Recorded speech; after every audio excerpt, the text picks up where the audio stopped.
É, esse é um dos capítulos de Daniel, dos mais difíceis que nós temos de compreensão. Existem muitas interpretações com relação a este capítulo, e nós temos uma interpretação oficial da igreja, que creio que é a mais próxima daquilo que o texto fala. Mesmo assim, porém, a gente tem muitas coisas que, até mesmo a interpretação da igreja, a gente não consegue, é um mistério ainda que só no dia do retorno a gente vai ter condições de perguntar para o Senhor Jesus o significado desse texto de fato, né? E porque possivelmente nem Daniel estava entendendo o que estava dizendo, apenas relatou o que via.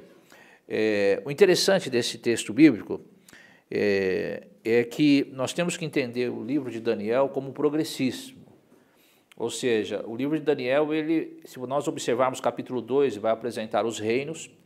Aí quando a gente vai estudar 7, o 8, o 9, nós vemos a continuidade dessas apresentações do capítulo 2, porém com alguns novos fatos que vão se apresentando progressivamente. E o capítulo 11 não é diferente disto. O capítulo 11 nós vamos observar que ele vai tratar da Pérsia, da Grécia e da Roma. E quando ele trata da Roma, ele trata da Roma eclesiástica e da Roma imperial, né? Ou a Roma imperial e a Roma eclesiástica. O capítulo 11. E aí nós vamos trabalhar esta questão, o que de fato esse capítulo vem trazendo e nos apresenta para a gente compreender as verdades desse texto bíblico que é fabuloso aí para o nosso preparo para o tempo do fim. Daniel capítulo 1, aliás, capítulo 11, versículo 1, nos diz lá que no primeiro ano, versículo 1 e 2, no primeiro ano de Dario, o Medo, levantei-me para animar e fortalecer. E aí, a partir do verso 2, já começa algumas verdades serem apresentadas. Então, ele diz assim, agora eu te declarei a verdade, ainda 3 reis se levantarão na Pérsia, e o quarto será acumulado de grandes riquezas, mais do que todos, e tendo-se fortalecido por meio das suas riquezas, agitará todos contra o reino da Grécia. Então, quando a gente vai na história, para entender o versículo 1 e o versículo 2, nós vamos observar que surgiram 4 reis na Pérsia, depois de Ciro, e foram eles. O primeiro rei foi Cambises, que reinou do ano 530 ao ano 522 a.C. O segundo rei, que era chamado de Falso Semíramis, que reinou o ano 522, então ele praticamente estava em paralelo no seu reinado com Cambises, mas ele é chamado de falso, mas foi um rei instituído e o povo acreditava nesse rei, né? Ele era considerado um rei impostor, esse segundo. E depois nós temos Dario, primeiro que reinou do ano 526 ao ano 486 a.C., e depois nós temos Ciro e Dario, que fizeram os decretos ali para a reconstrução, de reconstruir o templo de Jerusalém. E em seguida nós temos o rei Xerxes, que não estuda na história da Esther, que reinou do ano 486 a.C. ao ano 565, né? E em seguida, diz o versículo aí do versículo 2, que um se engrandecerá e se fortalecerá. E no versículo 3, nos fala o seguinte, que depois se levantará um rei valente, que reinará com grande domínio e fará o que lhe aprouver. Então, a gente se lembrar do que nós estudamos no capítulo 2, no capítulo 7, no capítulo 9 de Daniel, e entender que depois da Pérsia, qual foi o próximo rei? Estão lembrados? Então era Império Babilônico, lembra da estátua de Daniel? Império Babilônico, em seguida, Medos e Persas, e o próximo rei? Grécia. Se esses 4, o próprio texto bíblico está se referindo à Pérsia, Medos e Persas, então nós vamos entender que o capítulo 3 é uma sequência dos Medos e Persas. Desculpa, o versículo 3 é uma sequência dos Medos e Persas. E essa sequência lógica, política e religiosa contida é Alexandre o Grande, que assumiu o reinado ainda muito cedo, nós já estudamos isso, capítulo 2, capítulo 7, capítulo 9, nós fomos estudando, vendo estas veracidade do texto bíblico. Então, no versículo 3, quando fala que depois se levantará um rei valente, que reinará com grande domínio e fará o que lhe aprouver, o texto está se referindo a Alexandre o Grande, ou seja, está se referindo à Grécia. E aí, no versículo 4, diz assim o texto bíblico: estando, porém, ele, a história de Alexandre o Grande aqui, estando, porém, ele, verso 4, em pé, o seu reino será quebrado e repartido para 4 ventos dos céus. Olha que coisa interessante. Estão lembrados dos 4 generais? Então, lá da Grécia, que assumiram depois da morte de Alexandre o Grande, quando o seu reino foi dividido. Então, no versículo 4, estando ele, porém, em pé, o seu reino será quebrado e repartido para os 4 ventos dos céus, e não passará a sua posteridade, nem terá o mesmo poder com o que reinou, porque o seu reino será arrancado e passará a outros, diz o texto bíblico. Então, o que está dizendo aqui? Ou seja, quando Alexandre o Grande ele conquistou o mundo, diz a história que ele foi até as Índias, não sabemos do que ele morreu, né? Existem várias teorias para a morte de Alexandre o Grande, morreu muito cedo, uns dizem que ele foi envenenado, outros dizem que ele teve uma febre, né? Porque foi atravessando fronteiras e conquistando, nós não sabemos do que, na realidade, Alexandre o Grande morreu. Mas para o texto bíblico não interessa do que ele morreu. O texto bíblico ele está falando que o seu reino ele foi repartido, que o seu reino ele foi dividido. E quando nós estudamos isto, a partir do capítulo 2, capítulo 7 e sucessivamente, nós observamos que o seu reino foi dividido em 4, e assumiram 4 generais de Alexandre o Grande. Então, após a média Pérsia, o reino de Alexandre o Grande ele foi dividido. E lá no capítulo 7, que nós estudamos, diz lá que são 4 cabeças, não é verdade? Para se referir ao reino que tinha sido dividido. 4 cabeças, um leopardo, que representavam as 4 divisões do reino de Alexandre o Grande. Só que no capítulo 11, Daniel não usa o termo mais cabeças, agora Daniel usa o termo ventos. 4 ventos, tá? Que pode ser também entendido como 4 pontos, os 4 pontos cardeais, tá bom? Então, isso é muito natural dentro da profecia bíblica, essa troca de palavras. Por quê? Porque por 2 motivos básicos. Primeiro, para representar de alguma maneira algo mais próximo da realidade, e a segunda é para a proteção do próprio livro sagrado. Porque existiam intérpretes que liam isso daqui, principalmente reis da época, falavam, peraí, meu reino vai ser destruído? Esse camarada aqui está fazendo apologia para o meu reino ser destruído, que ele está dizendo que o meu reino não terá posteridade. Então era uma forma de proteger o texto bíblico também, ele fazer esse jogo de palavras, mas tendo o mesmo significado. Por quê? Porque a pessoa que lia falava, isso aqui não é como a gente aqui, leu, não entendeu nada. A gente leu, não foi isso que nós dissemos aqui, é difícil entender numa leitura. Então imagine um espião do rei, pegava esse texto bíblico para fazer uma leitura e falava assim, isso aqui eu não entendi nada, não tem nada a ver com a gente, né? Então era uma forma de proteger também o texto bíblico, essas palavras. Uma hora ele usava ventos, outra hora ele usava cabeças, ele vai proteger, mas o significado é o mesmo, a gente precisa compreender isso. Então, no capítulo 7, existem 4 cabeças no leopardo, que representam, então, estas 4 divisões do reino de Alexandre. Agora, em Daniel, capítulo 8, Daniel ele já não usa 4 cabeças, Daniel usa 4 chifres, capítulo 8. Olha como ele vai mudando. Então, ele fala 4 cabeças, que representam os 4 generais, em Daniel 7. Daniel 8 ele fala 4 chifres, também representa os 4 generais, e agora em Daniel 11 ele fala 4 ventos, que também representam os 4 generais que assumiram esse reino dividido da Grécia. Então veja que ele muda, ele usa cabeças, chifres e ventos, mas tudo tem o mesmo significado. É para essa proximidade do texto e a proteção do próprio texto contra espiões do reino, para não destruir o texto bíblico, né? Porque imagine só, naquela época, um rei ele queria posteridade. Ele tinha essa visão que ele iria morrer, mas ele queria passar o seu reinado para Nabucodonosor. Ele queria passar o seu reinado para os seus filhos, né, para os seus parentes, tal. Ele queria posteridade. Aí chega um sujeito e fala, não, isso aqui vai acabar. Então, é um levante contra o reino. O povo, opa, peraí, esse reino não vai ter um fim. Né? Então era uma forma de proteção do texto bíblico. Tá? Assim como o texto de Apocalipse também foi preservado, né? Isso, bem lembrado, muito bem lembrado. Apocalipse é assim também. Providência divina, né? Providência divina, para preservar o texto, né? Aí, diz lá no no capítulo 8, que havia 4 chifres que representam essa divisão, e aqui no capítulo 11, os 4 ventos, ou 4 pontos cardeais, que também tem o mesmo sentido.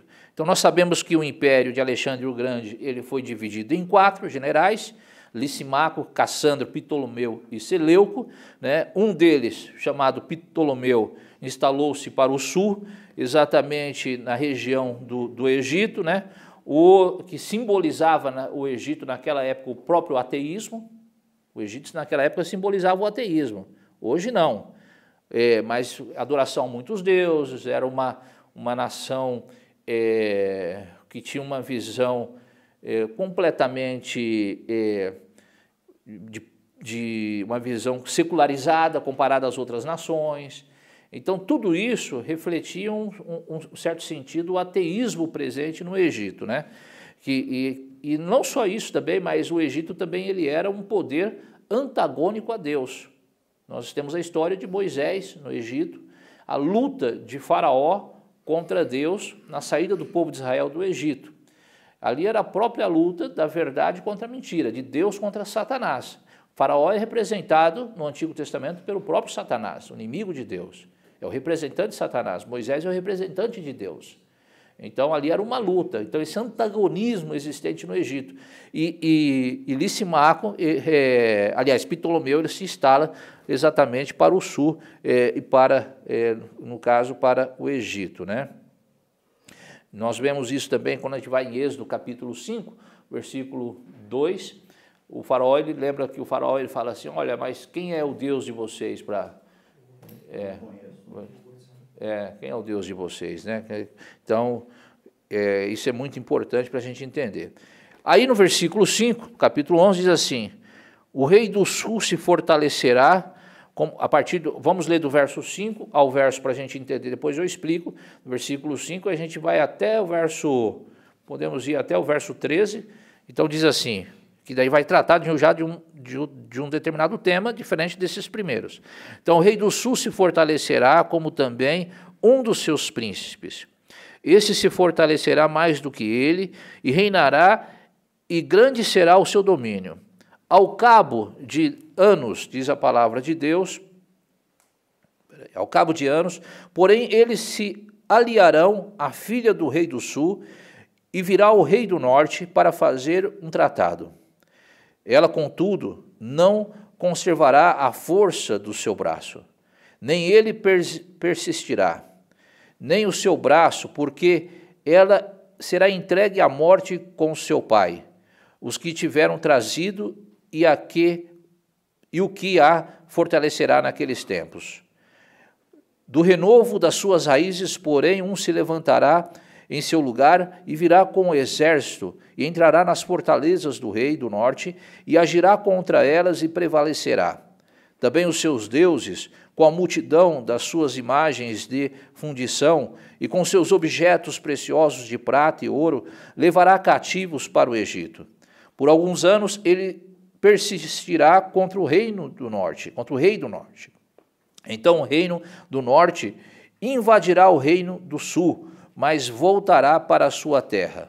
Os seus filhos intervirão e reunirão em um grande exército que virá apressadamente, arrasará tudo como uma inundação irresistível e levará a guerra até a sua fortaleza. Então o rei do sul se irritará e sairá e pelejará contra ele, contra o rei do norte, que porá em campo um grande exército, mas o seu exército será entregue nas mãos daquele. Então, aqui a partir do verso 5, que nós começamos a ler, até o versículo 13, relatam, aqui esses textos bíblicos relatam a luta entre o rei do norte, que é representado, nesse caso, pela antiga Babilônia, o reino do norte, contra o reino do sul, que é representado pelo Egito, que nós já vimos lá onde estava Ptolomeu. Então existe uma luta agora com a antiga Babilônia. Babilônia já não era reino agora mais, porque já tinha perdido. Nós estamos vivendo um período aqui dos medos e persas. Então aqui Daniel já está em um outro reino, em um outro governo. Então Daniel agora profetiza que há uma luta, isso se tratando agora já no período aí da Grécia, né? Então Daniel, observando lá na frente, ele fala assim, haverá uma luta entre o reino do sul, ou seja, o Egito, né? E o Babilônia, a antiga Babilônia, né? E Babilônia, ela era governada no período da Grécia. A Babilônia era governada pelos Seleucidas. E o Egito, como nós já vimos aqui nos primeiros versículos, foi governado por Ptolomeu. Aí de Daniel, capítulo 11, do verso 5 a 13, nós observamos alguns detalhes aqui, que os Ptolomeus, eles possuíram a Palestina, eles estiveram presentes na Palestina, e a própria história nos confirma isso. Se você vai no versículo 5, o rei do sul, que são esses Ptolomeus, ou seja, o Egito, ali próximo do Egito, se fortalecerá como também um dos seus príncipes, e esse se fortalecerá mais do que ele, e reinará com grande será o seu domínio. Então esse reino do sul, ele vai conquistando vários lugares ali da região, e o Egito, ele está muito próximo da Palestina. O Egito está no continente africano, mas a Palestina está logo a mais à frente. Nós já temos a Palestina, né? Se você sair do Egito, você entra e você tem a fronteira com Israel. Do Egito para Israel, você tem a fronteira. Então, o Egito no continente africano, e logo em seguida nós temos a Palestina ali, Israel. Então, o Reino do Sul, ele começa então a conquistar a Palestina, ok? E conquista a Palestina. Então, os reinos do norte e do sul aqui são mencionados em razão das perspectivas geográficas do texto bíblico. Então, como Daniel estava trazendo uma mensagem que envolvia algo muito importante, que era Jerusalém, ele estava entre o reino do sul e o reino do norte. Então, Daniel, ao apresentar esta mensagem aqui, porque a grande preocupação de Daniel era Jerusalém. Daniel, quando sai, por exemplo, sai de Judá e ele se torna cativo, ele vai para a Babilônia, o grande desejo de Daniel e seus amigos era voltar para a sua terra gloriosa. O grande desejo de Daniel e seus amigos era um retorno para Jerusalém. Então, o arcabouço desse texto bíblico aqui é Jerusalém. Então, desde Daniel capítulo 2, nós vamos entender que a grande verdade dos textos bíblicos de Daniel está em jogo Jerusalém. Agora, Jerusalém refletida literalmente, como cidade de Deus, representada pela cidade de Deus, e a nova Jerusalém, que é a que Deus está preparando para o seu povo. Então, o livro de Daniel, ele tem duas representatividades. Ele tem um fator literal e também tem um fator simbólico. Então, Daniel, e a gente tem que observar isso, Daniel, quando ele traz uma mensagem, Daniel, ele não somente via esta mensagem como literal, mas ele via também essa mensagem como um sentido simbólico. Então, era o desejo de retornar para a sua terra, porque ele era escravo, tá? Desde que saiu de Judá, ele era escravo, viveu na Babilônia, assim, foi como escravo, se tornou um governante em Babilônia, mas porém era um escravo lá, não era de Babilônia, depois dos Medos e Persas, e assim sucessivamente. Então, mas o seu desejo no seu coração era retornar para a sua terra. Então, Daniel, quando ele apresenta esse texto, ele está dizendo o seguinte: haverá um momento que nós vamos retornar. Só que Deus está dando uma mensagem para Daniel, não com sentido literal, de retorno literal, voltar para Jerusalém ainda. Mas Deus está apresentando uma mensagem a Daniel com retorno espiritual, a nova Jerusalém, o povo de Deus na terra. Então, está querendo dizer, Daniel, fique tranquilo aí. Quando você for voltar para a sua terra, não é para esta Jerusalém, é para Jerusalém celestial. Então, é esse sentido, porque Daniel, ao ser escravo, ele perguntava, quando é que eu volto? Quando eu retorno? Ele né? não voltou, né? Fisicamente ele não voltou. Não voltou. Ele morre lá em Babilônia. Morre em Babilônia, né? Governo dos Medos e Persas. Sim. Então ele não teve retorno, não teve retorno. Mas o desejo do seu coração era esse de retornar para a sua terra. A mensagem de Deus era superior. Superior, dizendo para ele, vai haver um tempo, você vai retornar, mas não para essa literal, mas para a simbólica, né? Então, por isso que Daniel, ele menciona o reino do norte e do sul, porque Jerusalém está entre esses dois reinos, o norte e o sul. Então, ele está dentro dessa perspectiva geográfica em relação à cidade de Jerusalém e o território de Israel. Aí, o Babilônia, nós sabemos que era o poder do norte, o Egito, o poder do sul, mas o Egito, ele significa muito mais para o texto bíblico como rei do sul do que propriamente Babilônia. Por quê? Porque o Egito, o Babilônia já tinha passado, já tinha se vivenciado isso. Agora, o Egito era uma nação ainda próspera naquele período, né? Então, aí nós vamos para o versículo 14, que nós vamos agora já entrar em Roma pagã, né? Que entra em cena a partir do verso 14. Então, o verso 14 nos diz assim: naqueles tempos, deixa eu ler aqui no meu computador o texto bíblico, que fica melhor para mim. Caso está escuro, e aí eu não consigo chegar direito à letra. Então, naqueles tempos se levantarão muitos contra o rei do sul. Versículo 14. Também os dados à violência dentre o teu povo, que são os prevaricadores do teu povo, se levantarão para cumprirem a profecia, mas cairão. Versículo 15. O rei do norte virá, levantará baluartes e tomará cidades fortificadas. Os braços do sul não poderão resistir, nem o seu povo escolhido, pois não haverá força para resistir. Versículo 16. O que, pois, vier contra ele, fará o que bem quiser, e ninguém poderá resistir a ele, estará na terra gloriosa, e tudo estará em suas mãos. Versículo 17. Resolverá vir com força de todo o seu reino, e entrará em acordo com ele, e lhe dará uma jovem em casamento para destruir o seu reino. Isto, porém, não vingará, nem será para a sua vantagem. Verso 18, depois se voltará para as terras do mar, tomará muitas, mas um príncipe fará cessar-lhe o opróbrio, e ainda fará recair este opróbrio sobre aquele. Verso 19, então voltará para as fortalezas da sua própria terra, mas tropeçará e cairá e não será achado.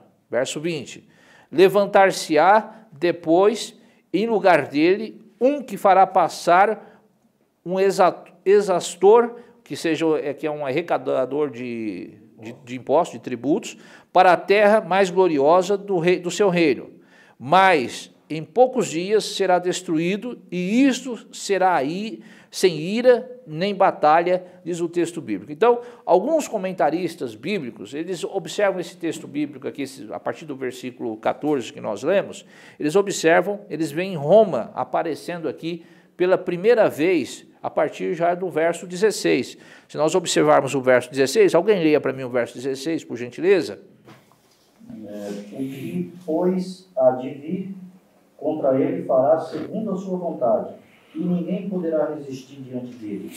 Estará na terra gloriosa, e por sua mão haverá destruição. Então, a partir do verso 16, alguns comentaristas, eles apresentam já Roma se tornando poderosa aqui a partir do verso 16. Porque o texto bíblico é muito claro aqui, ou seja, ela está presente na terra gloriosa. Ou seja, o Egito não esteve presente na terra gloriosa. O reino do sul com os Ptolomeus tentaram conquistar a terra gloriosa, ou seja, Jerusalém, e não conseguiram. O reino do norte tentou conquistar com Babilônia, não conseguiu a terra gloriosa. Agora, nós vemos aqui claramente que existe um reino que está presente na terra gloriosa. E este reino que, conforme a história nos retrata, nos relata, é Roma. Roma esteve presente em Jerusalém. Nos tempos de Jesus, é só observar, ler, nós vamos ver isso, que Roma esteve presente no templo de Jerusalém. Quem governava o mundo no tempo de Jesus Cristo era Roma. O Império Romano que governava o mundo no tempo do nosso Senhor Jesus Cristo. E cobrava impostos, né? Então, o próprio Jesus fala sobre a cobrança de impostos, né? para os imperadores. Então nós vamos entender, compreender que a partir do versículo 15, versículo 16, Roma aqui se torna, a partir desse texto, o reino do norte. E o rei do sul, diz a palavra de Deus, nós vemos lá que o rei do sul lhe dará uma jovem em casamento, né? Está dizendo o texto bíblico. Alguns comentaristas geralmente têm aplicado esse verso a Cleópatra, né? Alguns, não são todos, são coisas que a gente vai buscando, entendendo, compreendendo, mas não significa que é isso. É uma visão de alguns comentaristas bíblicos que aplica esse texto bíblico aqui a Cleópatra, que na época ela era rainha do quê? Do Egito. Era rainha do Egito, tá? Então, nós sabemos que Roma invade, dizem que Júlio César teve um caso com ela, né? Não sabemos se teve ou não, mas dizem que teve. Mas nós sabemos que Roma invade o Egito com Júlio César e Cleópatra ela é colocada sob a proteção romana, né? Dizem que Júlio César ele era amante de Cleópatra, né? Nós não sabemos, mas são os comentaristas. E aí só vamos ter essa realidade no dia que o Senhor Jesus Cristo voltar, né? Então, agora no versículo 20, nós vamos ver aqui algumas características que identificam Roma em uma sequência histórica. Quando você vai no versículo 20. Alguém lê o verso 20 para mim, por gentileza? Levantar-se-á depois no lugar dele, um que fará passar o exator pela terra mais gloriosa do seu reino. Mas em poucos dias será destruído isto sem ira nem batalha. Ok. Olha só, permita ler aqui esse mesmo verso na nova versão transformadora. Sim. O verso 20? Verso 20. Como ele dá um sentido bem mais claro, né? Uhum. O seu sucessor enviará um cobrador de impostos para manter o esplendor real. Uhum. Depois de um breve reinado, porém, ele morrerá, mas não como resultado de ira nem de batalha. Uhum. Então, confirmando os textos anteriores, né? Textos anteriores, por união, casamento, tal, né? Então é uma confirmação, tá? Então, as características do versículo 20, como nós vimos aqui no texto bíblico que foi lido, tanto na versão que a irmã leu e que o Osman também leu, o texto bíblico, identificam Roma nessa sequência histórica. Então, neste verso bíblico é dito que na glória deste reino, diz a palavra de Deus, que era o reino dos Medos, Persas e Grécia, surgiria um arrecadador de impostos, de tributos. Nós sabemos que historicamente isto é Roma. E Lucas capítulo 2, versículo 1, a palavra de Deus nos diz assim: naqueles dias saiu um decreto da parte de César Augusto para que todo mundo fosse recenseado. Que nação governava o mundo naquele período, nos dias de Jesus? Roma governava. Quem baixou o decreto para o recenseamento do povo? Foi quem? César Augusto. De onde ele era? Ele era romano. Ou seja, Jesus ele nasce nos dias de César Augusto. E César Augusto ele era conhecido como um arrecadador de impostos. Além do mais, César Augusto ele morreu, diz os historiadores, com um predito que na sua lápide foi escrito, né, que ele morre sem ira e sem batalha, né? Sem ira e sem batalha. Muito próximo desse texto de Daniel, capítulo 11, versículo... Mais na base da política. Na base casamento, ele não precisou batalhar, né? Não guerrear. E é muito próximo aqui do texto bíblico. A questão da arrecadação do imposto era muito forte, né? Porque tem a citação de Jesus, né? Sim. De Deus e a César que é de César. Isso, então. Jesus ele fala a respeito disso, né? Que não era a arrecadação de impostos, não era tão forte, por exemplo, no Império Babilônico, nos Medos Persas, na Grécia, né? Eles viviam por despojos. Babilônia, Grécia, Babilônia, Medos e Persas e Grécia, eles viviam por despojos de guerra. Então, por isso que era vantajoso a guerra, porque eles iam para a luta, para a guerra, e traziam da guerra os pertences daquela nação. E aqueles pertences eram o dinheiro que eles conquistavam. Sem falar na mão de obra dos escravos. Mão de obra dos escravos e tal. Já Roma não, Roma já cobrava impostos, né, da sua população. Roma não somente, você vê que Roma foi muito cruel, porque não somente cobrava impostos, mas também guerreava. Ela cobrava impostos, mas também guerreou, né? Roma ela mudou a perspectiva de guerra a partir do ano 98 depois de Cristo. Porque a partir do ano 98 depois de Cristo, eles chegaram à conclusão que a guerra não era tão vantajosa. E aí eles começaram, então, a contextualizar a visão romana para o mundo ao redor. Então eles queriam conquistar mais pela contextualização, o sincretismo religioso, do que propriamente pela guerra, pela luta, pela espada.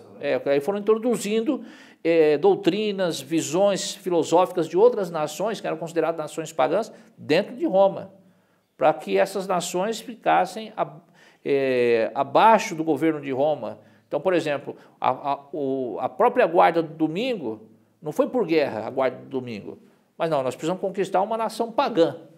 Então, como nós vamos fazer para conquistar a nação pagã? Existem pagãos que adoram o Deus Sol, que é o primeiro dia no primeiro dia da semana, domingo. O próprio inglês, Sunday, significa dia do sol, né? Se você traduzir literalmente, significa dia do sol. Em espanhol, me parece que também, eu não me lembro agora em espanhol, mas me parece que também. Mas se nós observarmos Oi? Alemão também, né? Então eram visões filosóficas de adoração a Deus em um determinado dia da semana, que era representado pelo primeiro dia, que era o dia do sol. Então adoravam o Deus Sol, que era um Deus para eles. Aí Roma precisava conquistar essas regiões do mundo, e uma das formas, então vamos mudar. Então eles começaram então a introduzir essas visões filosóficas dentro de Roma papal, com o objetivo de serem aceitos por essas regiões geográficas pagãs do mundo. Então foram introduziram a infabilidade papal, introduziram a adoração ao dia do sol, ao domingo, né? Usaram para a população local que estava fazendo isso por causa da ressurreição de Cristo, mas na realidade não era por questão política, né? Nós temos a falsa conversão de Constantino, né? Então nós temos várias questões dentro do Império Romano que contribuíram para conquistar outras regiões do mundo, não mais por guerra, mas apenas por sincretismo religioso. É que nem, por exemplo, aqui, só um instante, que nem, por exemplo, nós temos aqui uma igreja. Aí você fala assim, eu preciso conquistar os testemunhos de Jeová. A gente fala, então vamos fazer o seguinte, vamos dizer que a gente não acredita mais em Jesus como divino.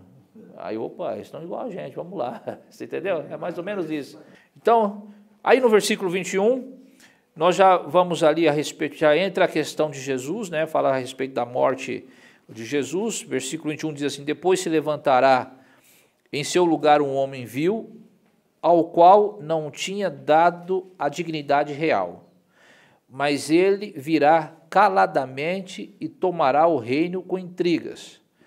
Versículo 22, as forças inundantes serão arrasadas de diante dele e serão quebrantadas, como também o príncipe da aliança. Quem é esse príncipe da aliança? Jesus. A gente estava falando aqui já de Roma, já. O príncipe da aliança é Cristo.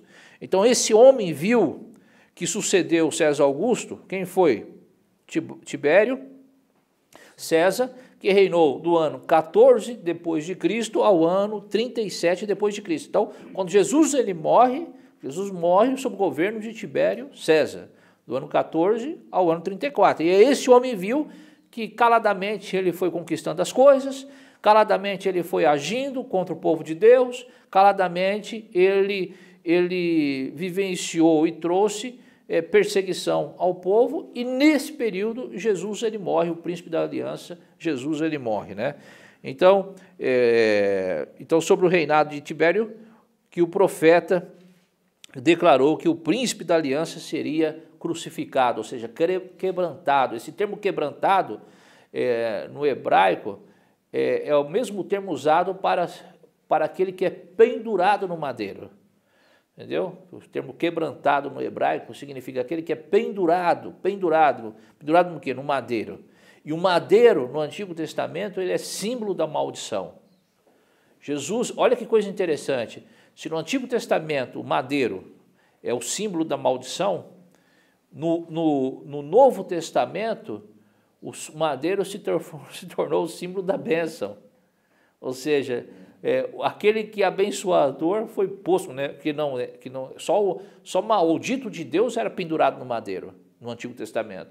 E Jesus se tornou maldito por nós, pecadores, e se fez daquele símbolo o símbolo da bênção à humanidade. Coisa maravilhosa, né? Que Cristo fez por nós. Então, somente ele se tornou maldito de Deus. No Antigo Testamento era inadmissível um judeu se pendurar no madeiro, porque não ia ser considerado um maldito de Deus, né? O Pentateuco fala, aquele que é pendurado no madeiro é maldito de Deus. Entendeu? Então foi sobre o reinado de Tibério que o profeta declarou que o príncipe da aliança seria crucificado. Também nós vemos isso em Daniel. Veja que Daniel ele vai repetindo esses dados. Em Daniel 9, versículo 25 ao versículo 27, Daniel também ele fala que naquele dia o príncipe ungido ele seria também destruído. Então diz lá que firmaria uma aliança com muitos por uma semana, diz o texto bíblico de Daniel 9, o verso 25 a 27, que se dá na morte de Cristo no meio ali da semana, que é no ano 31, acontece, depois de Cristo, sela a aliança, Jesus ele morre, né? Então, aí no versículo 23, diz assim, apesar da aliança com ele, usará de engano e subirá e se tornará forte com pouca gente, diz. Aqui, depois de nós identificarmos no texto bíblico os 3 primeiros Césares, que são apresentados aqui, que é Júlio César, teve um caso com Cleópatra, Augustus, que fez o recenseamento do povo, quando Jesus nasce, era Augusto, e depois Tibério, que é quando Jesus ele morre, né? Depois, então, da gente identificar esses 3 primeiros Césares e de indicar o tempo de nascimento de Jesus e o tempo da morte de Jesus, o profeta agora ele muda o curso da história. Agora ele começa a destacar o conserto do engano entre a igreja cristã. Quando ele sai de Jesus Cristo, da morte de Cristo, ele começa a destacar o conserto do engano entre a igreja cristã e o governo romano, a partir do versículo 23. E aí ele identifica um imperador chamado Constantino, que já foi mencionado aqui. Ele identifica esse imperador. Ou seja, é o casamento da igreja com quem? Com o Estado. Porque a igreja ela era separada do Estado. Quando Constantino se converte, se torna cristão, que aquilo ali é só papo furado, né? Que era uma questão política apenas, então ele une o Estado à igreja. A igreja ela tem poder de Estado e o Estado tem poder também eclesiástico, ou seja, então une ali o cristianismo com o paganismo. Então você imagine um império que era pagão. O Império Romano ele era um império pagão. Eles tinham adorações a outros deuses. Agora a igreja se une a este império pagão. A igreja se une ao paganismo. Então existe ali o que? Agora, existe um sincretismo religioso. A igreja precisa se adaptar ao Estado. E a igreja, ao se adaptar ao Estado, ela vai fazer aquilo que o Estado entende que deveria ser o contrário. Vai fazer aquilo que o Estado entende como certo. E aí começa todos os enganos. Inicia todos os enganos. Então aqui nós vemos, e isso acontece, Daniel já está nos levando aqui para o ano 323 depois de Cristo, quando ocorre esta suposta conversão de Constantino. E aí aquilo que nós já mencionamos, a mudança do sábado para o domingo, introdução de velas no culto, infabilidade papal, adoração aos mortos, que aí entra a questão da missa do 7º dia, que é a adoração aos mortos. Porque o que entende a igreja? Entende o seguinte, o sujeito morreu, nós não sabemos se está no céu, nós não sabemos se está no inferno, mas não sabemos, então existe um estágio intermediário. Então vamos fazer a missa do sétimo dia para que aquele sujeito que estando no purgatório, ele não vá para o inferno, ele vá para o céu. A imortalidade da alma. Então foram introduzindo questões dentro da igreja que vieram a destruir a mensagem de Deus, tal qual descrita por Daniel. Daniel profetizou isso, Daniel capítulo 7, Daniel fala que a mensagem de Deus seria pisoteada, destruída, e seria massacrada, as verdades de Deus seriam massacradas, o santuário de Deus seria destruído, e continha as verdades de Deus. E o que nós vemos hoje? A partir do versículo 24, então, antes de entrar no verso 24, nós vimos essa característica de sincretismo religioso presente dentro da igreja. Né? Então, nós citamos aqui adoração ao domingo, que é o dia do sol, né? Infabilidade papal, imortalidade da alma. Nós citamos aqui também a missa do sétimo dia, que é a adoração aos mortos. Nós citamos a igreja como a última palavra de Deus na terra. Isso é uma vergonha, que a igreja não tem a última palavra de Deus na terra. Igreja alguma tem a última palavra de Deus na terra. A última palavra de Deus na terra é a Bíblia. A Bíblia é a última palavra. Então, a igreja falou para você, não, é a Bíblia. Se falou diferente da Bíblia, seja qual for a igreja, ela está errada. A última palavra de Deus na terra é as Santas Escrituras e não uma instituição religiosa. Ok? Seja qual for a instituição religiosa. Então, o que nós temos que entender aqui? Então, muitas coisas foram sincretizadas com o objetivo de alcançar regiões pagãs do mundo. Aí, a partir do verso 24, nos diz assim, virá também caladamente aos lugares mais férteis da província e fará que nunca fizeram seus pais, nem os pais dos seus pais, repartirá entre eles a presa, os despojos e os bens. Maquinará os seus projetos contra as fortalezas, mas por certo tempo. Verso 25. Suscitará a sua força e o seu ânimo contra o rei do sul, à frente de grande exército. O rei do sul sairá à batalha com grande e muito poderoso exército, mas não prevalecerá, porque maquinarão projetos contra ele. Os que comerem os seus manjares o destruirão, e o exército dele será arrasado, e muitos cairão traspassados. Verso 27.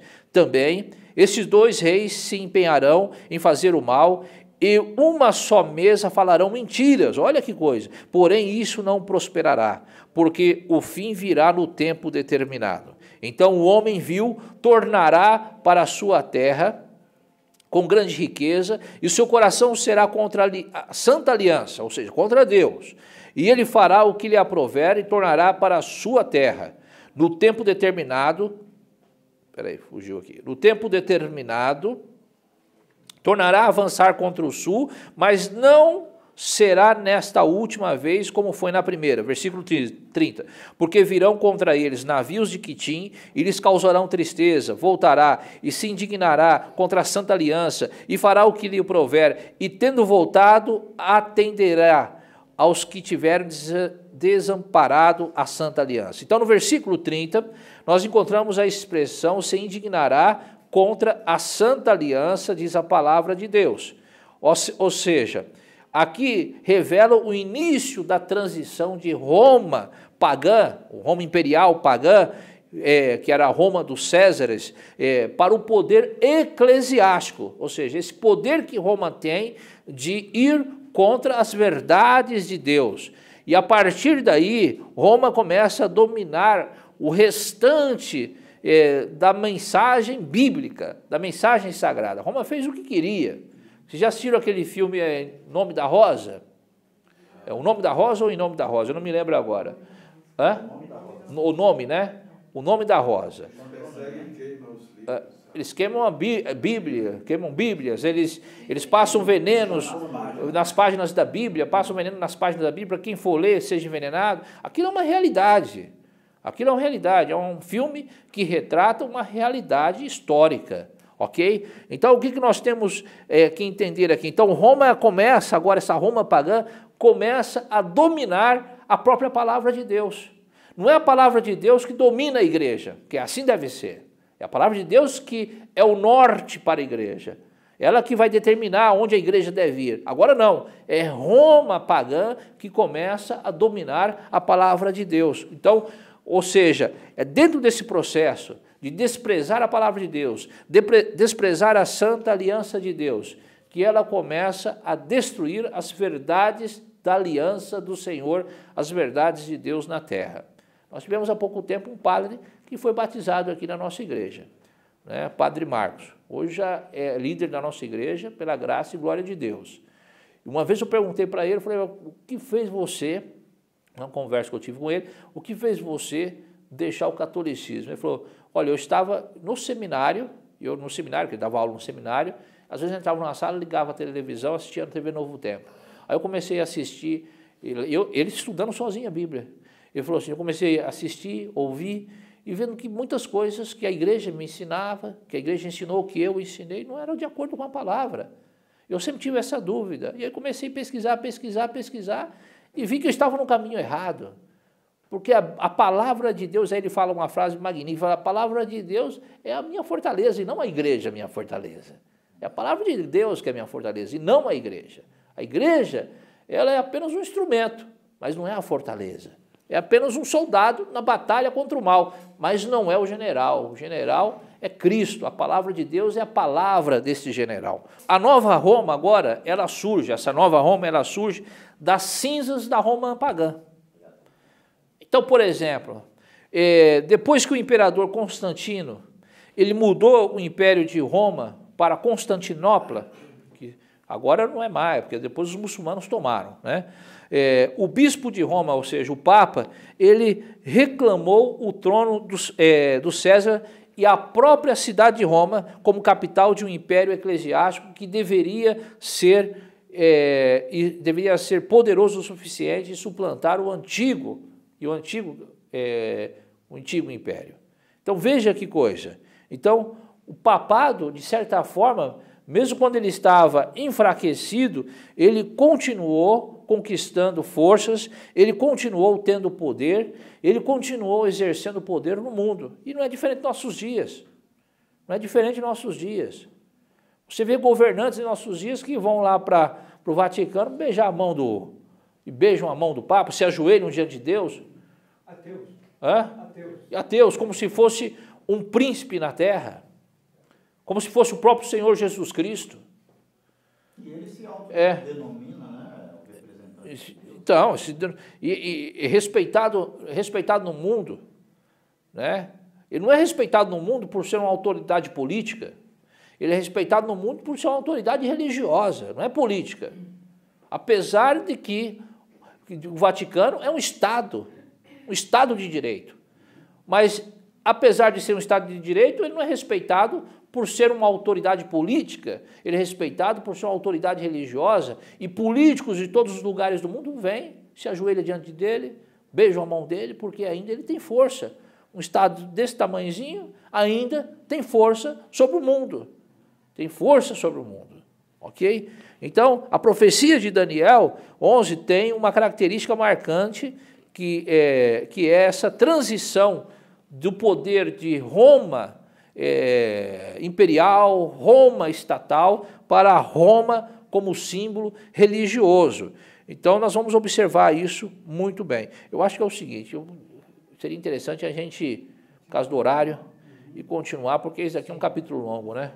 Fica melhor, porque senão a gente não vai conseguir, aí eu vou ter que fechar, pular muitas coisas aqui ainda. A gente encontra esse impasse em cada capítulo. Aí no sábado que vem... Você volta aqui... Isso, pode ser? Então fica assim, porque senão a gente não vai conseguir terminar, tá? Porque tem muita coisa aqui. Então agora que vai entrar numa parte importante, então nós paramos aqui... Ter uma compreensão, né, do todo, para ver o que o capítulo, na verdade, estava... Então nós paramos aqui no versículo 30, ok? A partir do verso 30 nós vamos trabalhar, aí nós temos mais 15 versículos aí pela frente, né? Isso, Então, beleza, gente, muito obrigado, que Deus abençoe a todos.